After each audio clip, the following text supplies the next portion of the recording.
Hi, hello, hi, and welcome to Unitary Designation. Today I wanted to address something that is, it's been on my mind for a while. It's been a while since I made one of these videos, and so I've had a lot of time to think. And one of the things I've thought about is the rate at which change is occurring worldwide, right? I tried to keep up with it in a certain sense, and I've noticed that popular streamers and popular, like, how would I say this, culture commentators tend to stay on top of one narrative, and the narratives that tend to, go along with that one, right? So they might not know everything about what's going on in, pick a subject, pick a field, but they know what's going on in their field and, the related ones. And maybe they know what's going on with MMO games, right? Maybe they're keeping up with some current political events, but by and large, it's hard to keep a coherent narrative of everything. And I sort of started to realize that it's not meant to be entertained, all of it. The telltale sign of that is obviously that you technically can't. Like, it's too much information to process. Even if you did nothing else, right? Even if you didn't work, even if you had a great health and, all kinds of mental clarity, and all kinds of resources at your disposal, a team, you could do a lot. And someone like, I don't know, Ben Shapiro, Bill Maher, people like this, they stay on top of a lot. But they also can't keep on top of everything. Very few, like no one can. Like entire teams can't.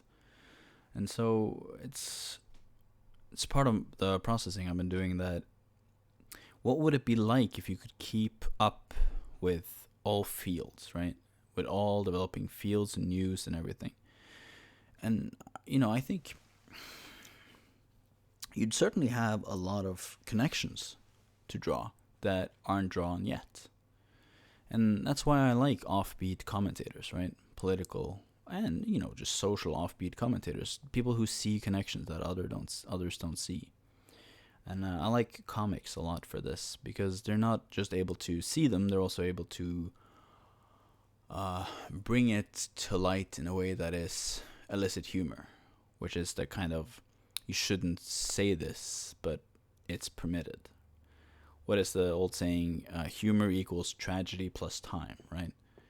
And so, comedians are really useful to follow in a way if you're trying to keep a perspective on the world, because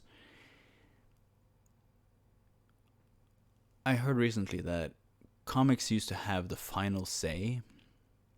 This was a podcast episodes between Tim Dillon and Whitney Cummings. She said that comics used to have the final say in stuff. Like, things used to happen, the news used to have its way with it, and then comics would, have their interpretation of it, their bit, and that would be the end of the cycle. But that now comics were they were interpreting the news. They were almost, not creating the news, but being the people to comment, to present it. With podcasting and, with internet and specials being on YouTube, it's that's not new either. Like, comedian Bill Maher used to say, he has a news show, and he used to comment that people used to say to him, I get all my news from you. And he used to say, well, you shouldn't. Because, well, one, it's very biased in a certain direction, but also you shouldn't just take in one news source, right? And so I've been trying to keep up with different news sources to the best of my ability, but yeah, I've come to realize that it's no longer possible to keep one coherent narrative. And I thought that if we couldn't, then it would collapse somehow, right? Like, everything was contingent on keeping one singular narrative that encompassed everything. And I think a lot of people thought that for a long time historically, that it didn't matter if you if your narrative wasn't up to date, because everyone else's narrative was complementary and would correct correct yours.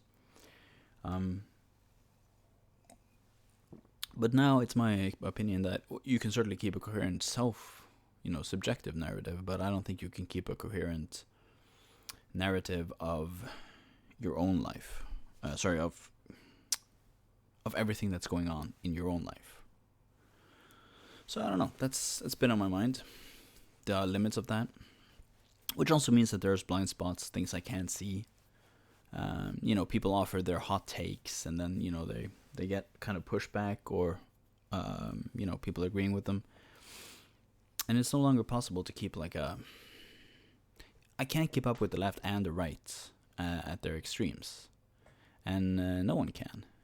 In all countries, international, like Ukraine, what's going on with Twitter, you see at one point you're like, okay, it's a culture thing, the Twitter takeover, Elon Musk's Twitter takeover, it's a culture thing, and then it's like, okay, no, it's not a culture thing, and the final analysis, it's a money thing, and then, or an economic issue, and then it's not that, because he's stepping down as CEO and getting a new one, and is it a political issue? Trump being back on, Trump won't use it. It's like, what's the level of analysis? And it's such a state of flux, right?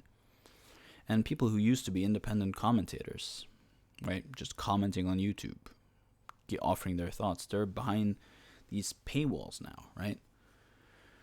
And I don't know, it just seems like no one's picking up the torch of a single narrative, and it seems that hasn't led to the expected civil war that people were fearing. It just means that people are content in their boxes now, which is not what people predicted, which maybe goes to show that you don't need these kind of coherent narratives. And that's really interesting, because it used to be the theory that you needed a single cultural containing narrative structure to encompass and frame culture in.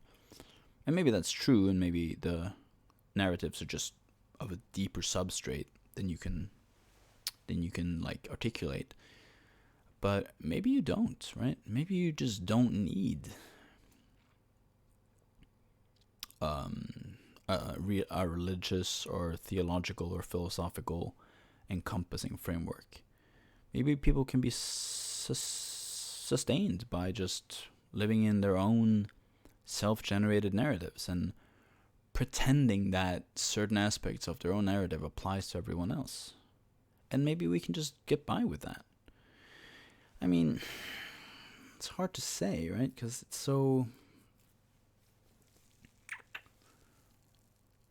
it's very far-reaching, and it's hard to tell the inevitable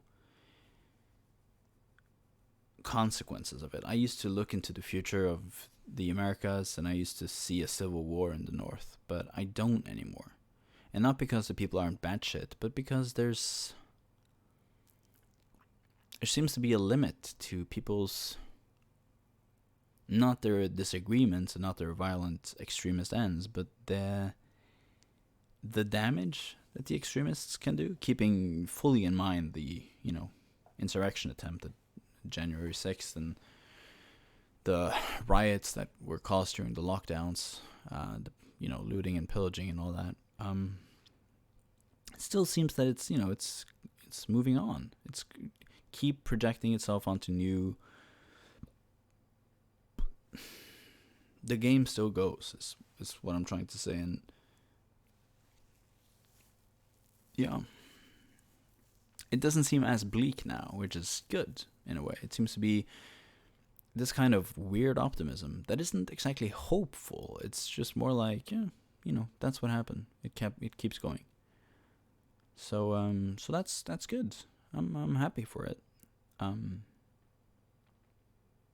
Yeah, I haven't made any kind of meta commentary videos on current events because there hasn't been much to say. It just seems to work itself out, and you can look at certain levels of analysis and say that it's not working itself out. Look at this, look at that. But by and large, here we are, and everything keeps going.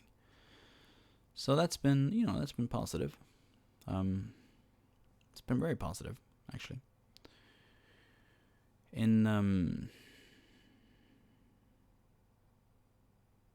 Yeah.